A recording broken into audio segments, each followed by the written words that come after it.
الدين إياك نعبد وإياك نستعين اهدنا الصراط المستقيم الصراط الذين أنعمت عليهم غير المغضوب عليهم ولا الضالين آمين. قل هو الله أحد. Bonjour, je suis le père de Yanis, donc le petit enfant de 8 ans qui a été tué par Marie-Christine, écrasé au lac de Villeneuve de la Raho. Donc Marie-Christine qui l'écrase sur le passage piéton et donc ne respecte pas sa priorité sur le passage piéton, bien qu'elle ait plusieurs signalisations qui la préviennent avant. Donc là, regardez, on arrive aux abords du premier rond-point. On a déjà un premier passage piéton. On a ensuite un deuxième passage piéton. Il est là. Ensuite, les panneaux bien explicatifs qui disent qu'on arrive dans un endroit de complaisance. Donc ici, premier passage piéton qui dit qu'il faut ralentir. Ici, la zone 30, le dodane. Ensuite, encore un panneau qui explique. Ensuite, le dodane. On est en zone 30 et elle roule au double de la vitesse. Elle roule à 60 km/h. Voilà le cas de figure. Mon fils traversait, ici Yanis, sur le passage piéton. On voit très bien, c'est sur ce passage-là qu'il a été tué. Marie-Christine roule à plus de 50 km/h. Elle le tamponne ici. Elle tape Yanis ici. Yanis fait un bond de 6 mètres. Yanis tombe 6 mètres plus loin ici, à ce niveau-là. Au lieu de freiner, Marie-Christine accélère. Sa mère lui crie, lui dit « Mon fils est par terre, freinez !» Et elle le traîne jusqu'ici, sur 22 mètres. 22 mètres plus loin, Yanis sort sous la roue arrière droite. Elle vient de tuer Yanis.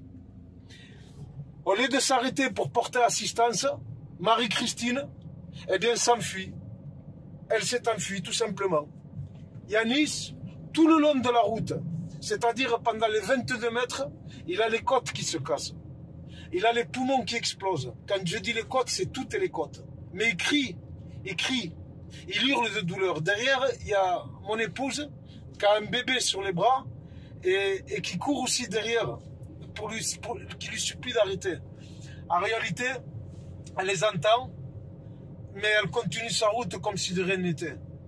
Elle regarde par le rétroviseur et quand elle regarde par le rétroviseur, elle dit qu'elle voit quelqu'un qui bougeait. Donc elle estime qu'il n'y avait pas lieu de s'arrêter pour porter secours et elle s'enfuit. Alors quand elle s'enfuit, elle vient jusqu'ici. Là on vient de faire plus de 600 mètres. Elle vient jusqu'ici et donc son véhicule est retrouvé là, sur le côté gauche. Elle arrête son véhicule ici, exactement. Je vais m'arrêter là où elle était arrêtée. Son véhicule est arrêté ici et elle appelle la gendarmerie. Quand elle appelle la gendarmerie, elle leur dit « Je viens de toucher un petit garçon. Je viens de taper un petit garçon. » Les gendarmes lui demandent « Est-ce qu'elle a appelé les secours ?» Elle dit non, tout simplement. Elle n'a pas appelé les secours, ni les pompiers, ni la SAMU, ni qui que ce soit. Plus tard, il y a eu le procès, le 28 septembre, donc en compagnie de cette dame, date à laquelle je la verrai pour la première fois. Et nous attendions ce procès comme une réponse en réalité, pour pouvoir nous commencer à faire notre deuil. Mais ce qui s'est passé ce jour-là, c'est que j'ai assisté carrément à la deuxième mise à mort de Yanis. Puisqu'à ce moment-là, le procureur requiert contre Marie-Christine 5 ans de sursis. C'est-à-dire qu'elle n'ira pas en prison. Tout simplement 5 ans de sursis. Le délibéré aura lieu le 9 novembre. 5 ans de sursis, je me demande pourquoi on l'épargne à ce point. Depuis le début, c'est pas de garde à vue le premier jour, relâché 1 heure après. Depuis le début, eh bien, c'est une femme qui est protégée comme si c'était elle la victime, alors qu'elle ne risque rien. Pour le coup, c'est elle la meurtrière.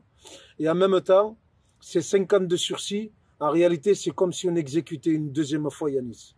La question que je me pose, et donc ça va être celle que je me poserai toute ma vie, hein, puisque là, pour le coup, je me demande pourquoi elle n'a pas été mise en prison comme tous les justiciables, dans la mesure où c'est qu'elle a quand même commis l'irréparable.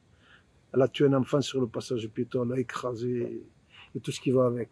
Donc à mon avis, et c'est plus que mon avis, puisque je crois que c'est l'avis général aujourd'hui, elle est épargnée, elle est protégée, Et elle n'est pas embêtée, hein, finalement, par la justice, puisqu'elle est maman de 2 gendarmes.